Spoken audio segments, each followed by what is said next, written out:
Whoa, good morning. God damn it. Piston Vinegar day 242 maybe. Chest and triceps.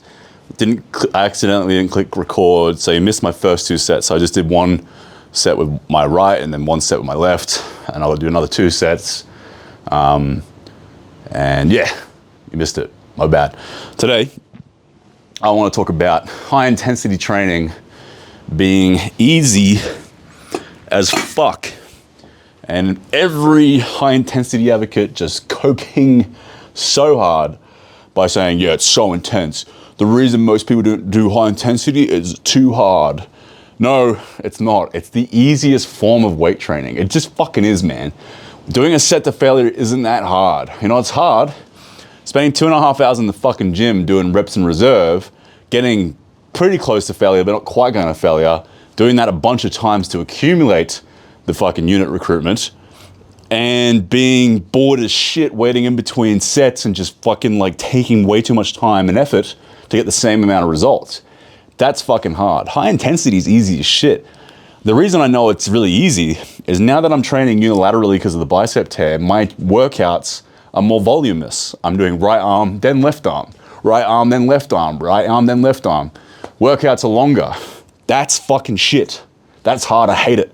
It was so easy going in, doing 3 exercises per body part, doing 1 set to mechanical failure, and that was it. It was so goddamn easy. I had convinced myself at one point that I needed like 3 or 4 drop sets and 5 fucking rest pauses at the end of my set because it just felt too easy. Mentally, I mean, like logically, I knew that mechanical failure is just about all you need, if not even a rep in reserve potentially, depending on your training experience, isn't enough to make optimal gains. However, I'm like, all right, I'll just do like 3 drop sets afterwards because it's just too easy.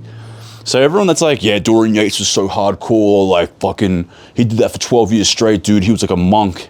He was a monk in some ways for sure, in the sense that he never went out and he ate a perfect diet and all that shit. But the training, dude, it's not that fucking hard to train like Dorian Yates. Anyone can train like Dorian Yates for 12 years straight. Easy. It's really not that fucking hard. People will say too, oh, well, then you're not training like, you know, properly intense. You're not actually going to failure. You're not going as intense as Dorian is. The thing is, dude, you are, because if you're doing a fucking dumbbell press and your arm does this and slows down and you start shaking and you can't complete a rep and you have a gun to your head and you don't complete it, then you're training to failure, and that's not fucking hard. You know why? Because I have clients who are fucking fundamentally very lazy individuals. They have a super hard time with diet. You can just tell by their demeanor they're quite lazy. The easiest, most adherable form of training for those type of people is high intensity, because you're in and out.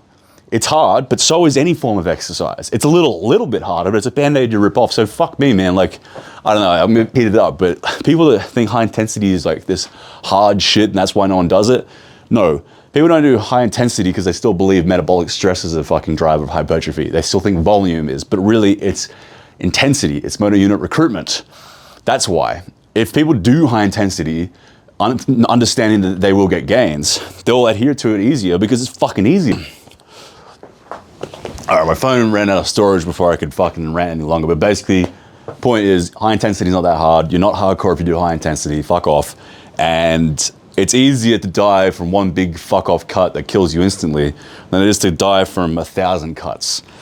So high intensity is that one big fuck off cut than that like 15 sets per fucking exercise with 20 reps in reserve, like that monotonous droning bullshit. People don't do that because it's easier. It's harder, really. It really is. What are you doing? Back off. Back off. There's no pats here for you, boy. Don't worry, boy. Go away. You're gonna get crushed by a dumbbell. Go on. Fuck off. Go on. Go away. Go away.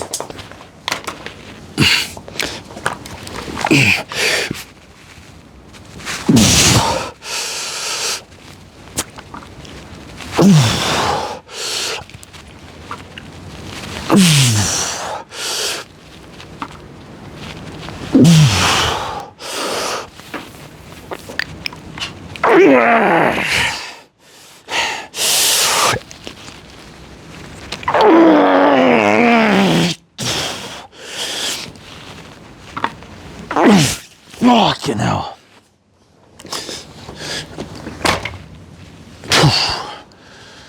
Whew. Tomorrow I'm going to do leg day. I'm going to talk about it a little bit more. I'll demonstrate it tomorrow at leg day. Leg day is the same thing. Like, people hate doing leg days. And for some reason they look at Dorian Yates' leg day or Mike Mensa leg days. And they go, oh, as much as I hate leg days, I'd hate to do that leg day. It's like, what are you talking about, motherfucker? It's fucking like 4 or 5 exercises max. 1 set to failure. You're in the gym for like 25 minutes. You fucking do your squat to failure, you do leg press to failure, hamstring, leg extension, calf raise, maybe a bit of abs if you feel like it to failure. Fucking easy as shit. That's the thing that's made leg days so fun for me is high intensity training. So I see that too. Like people that are just like, yeah, working out so hard is intense. Dude, not fucking go do like a 25-kilometer run with David Goggins and then do 1,000 push-ups. That's hard because it's volumistic. Endurance is hard. Sprints, bench presses, fucking chin-ups, shit that you can do with intensity, it's pretty fucking easy, man. I think part of why people hate working out so much is they just have this pre-notion of it being hard. They like convince themselves that working out is hard.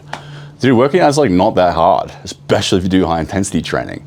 I think that could be the cure to a lot of different fucking fatties' problems and weak people's problems. It's just go into the gym once a week and train a set to failure per body part and you'd be way stronger and bigger than most people and probably quite a bit healthier too.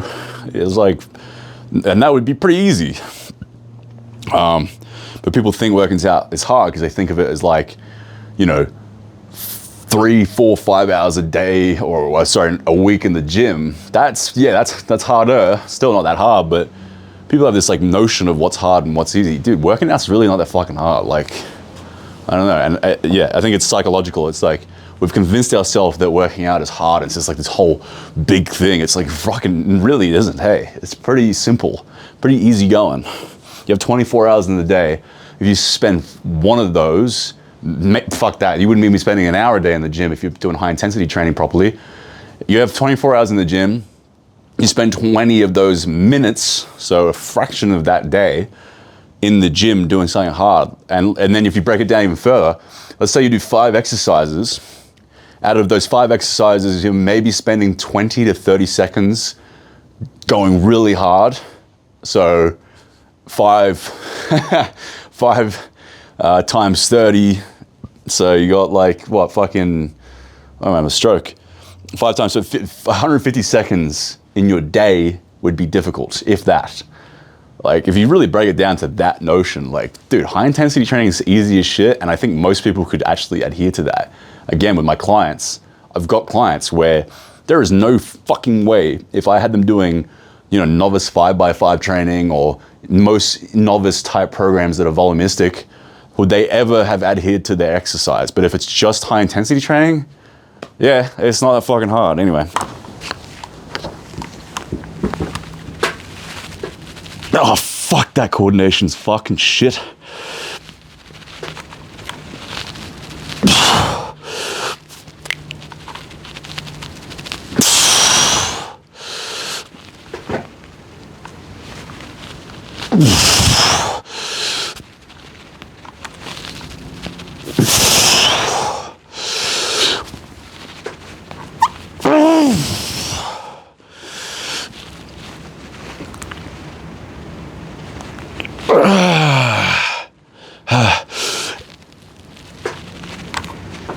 Oh, fuck.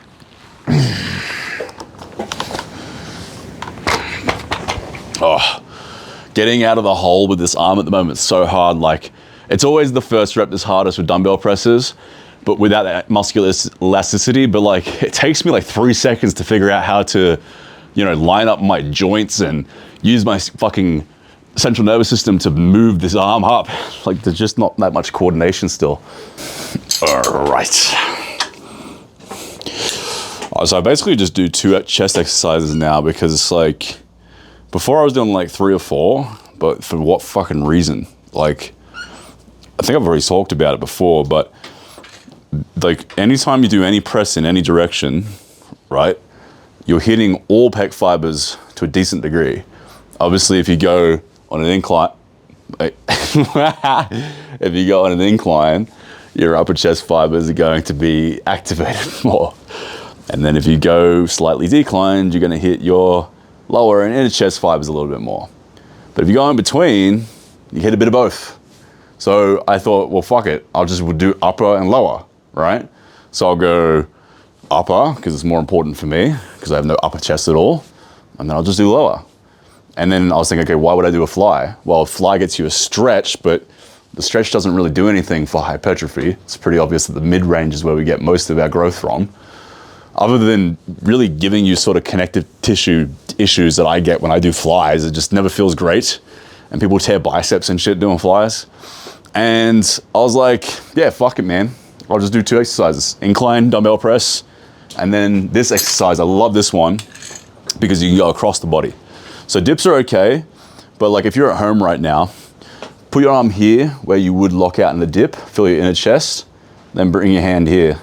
You can feel your impec all of a sudden, or at least I can with my biomechanics. So dips always gave me a bit of fuckery with the clavicle, and just I obviously can't do it right now anyway because I have to train everything unilaterally. So this has been a godsend.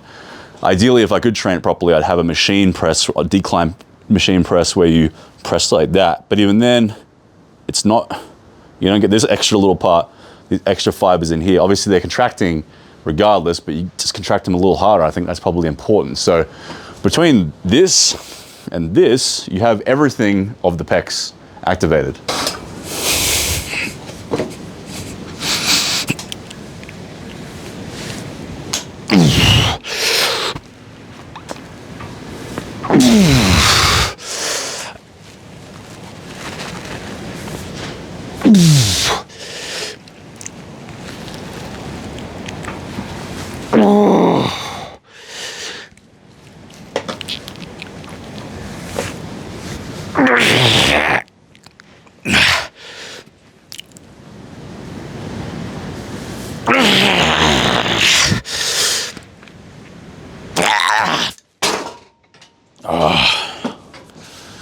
Fuck.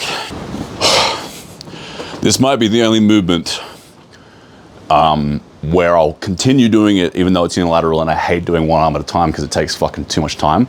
But it's the only movement I think I'll just continue doing because you just simply cannot get this with both arms, because obviously now this arm's in the way, you can cross over, but it's a little bit not quite the same, you know? So, I mean, maybe it's okay. It's just not ideal.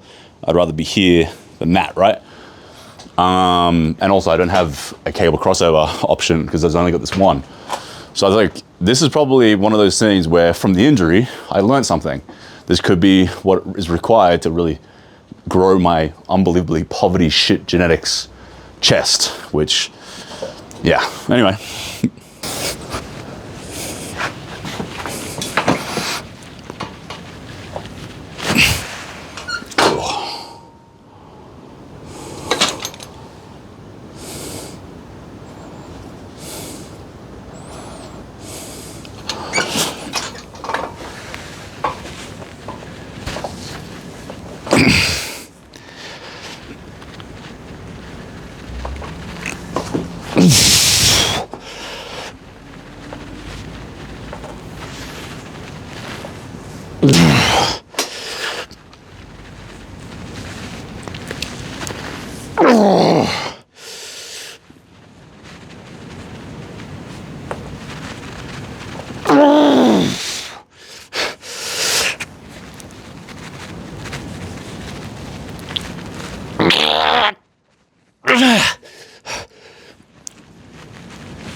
There are probably people out there who think they're training high intensity, but not actually.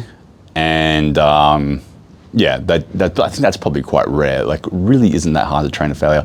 Or maybe there's people out there doing some exercises we're not training to failure on. Like some exercises a bit harder, you know, whether it be pain tolerance, whether it be doing too many reps, whether it be resistance curve and range of motion, all these different things. Sometimes it can be hard to really go to failure. Traps is a good one. Traps is really fucking hard to train to failure because it's such a short range of motion, and it's just like you just almost feel like when am I going to fail? Because sometimes you go, oh, I failed that rep, and then but you try again, and then you get it. It's just like a weird one. I've been getting better at that one personally. But for the most part, like fundamental exercises, like anything where you're pressing, anything where you're rowing, pulling up, curling up, tricepping down, squatting up, like most 95+% of exercises, training to failure is pretty easy if it's enough range of motion. The shorter range of motion ones, a little bit harder, but then part of how you make that easier is just doing less reps, and less reps is better anyway, because you start getting more unit recruitment quicker and you recover quicker and you get more strength.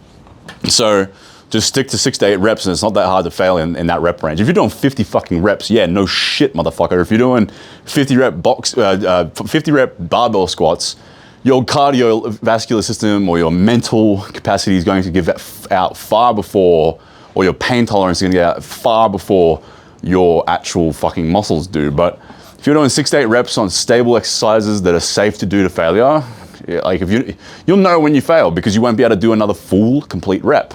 Really, that's not that fucking hard to do. Sometimes people give up preemptively. Maybe you're pressing and you get to here and you're like, nah, I'm not getting that one. Sometimes it's good to go, all right, give it 3 to 4 seconds. I like the 3 to 4 second rule. If you're halfway up and you are grinding, give it 3 to 4 seconds. And then beyond that point, let it go, because you don't want to tear something, right? But like if you're here, 1, 2, fuck, maybe 2, 3, right? Fucking bicep tendon. But, other than that, if you're like down here on the press and you're like, you can't move it, like that just, you're not getting that fucking rep. If you don't get past here and grind, like, dude, you failed. Like, there's no ifs and buts about it. So you'll know when you fail if you're honest with yourself. And that's not fucking hard to do.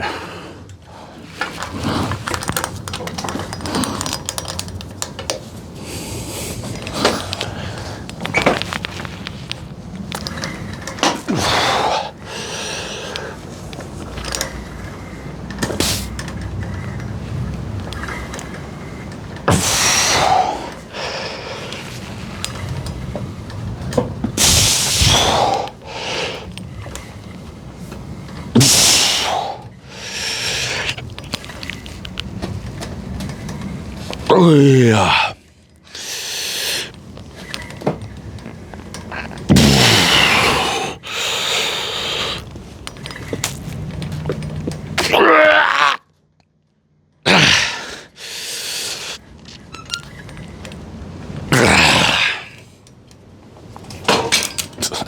That's really not hard, man. Tomorrow's topic is going to be how I think high intensity training could fit. How could high intensity training change the world? How it could make people fit again, or at the very least healthier, way healthier. So it's very obvious in the data that if you just do weights and nothing else, you'll still be way better off than if you did nothing at all. If you just do weights, but you still eat in a calorie surplus, you eat processed food, you don't do any cardio, so be it. Doing high intensity training will get your heart rate up, it'll get your bone density up, your muscle mass up, and all those things are huge positives. And if you start real easy, then after, like, let's say, let's fuck it, I'll make it tomorrow's topic, and it will be a good one.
fuck, that's weaker today for whatever reason.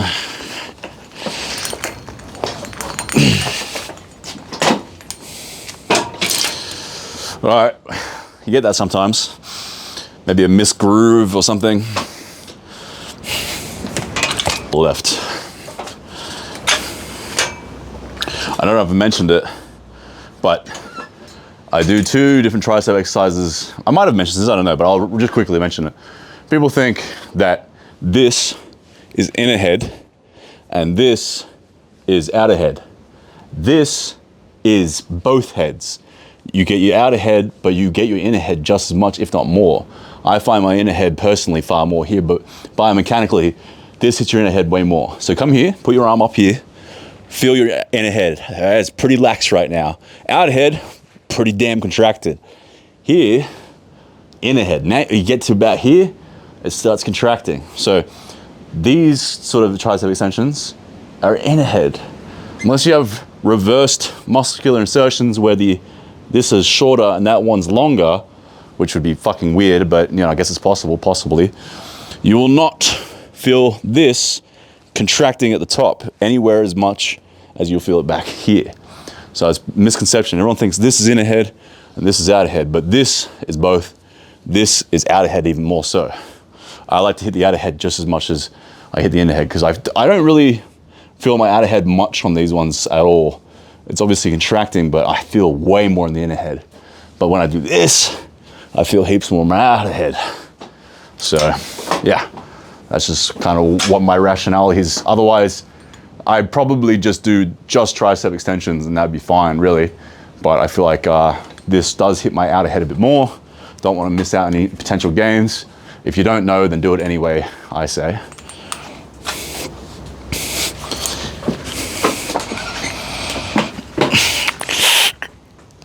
Yeah, that's definitely stronger today.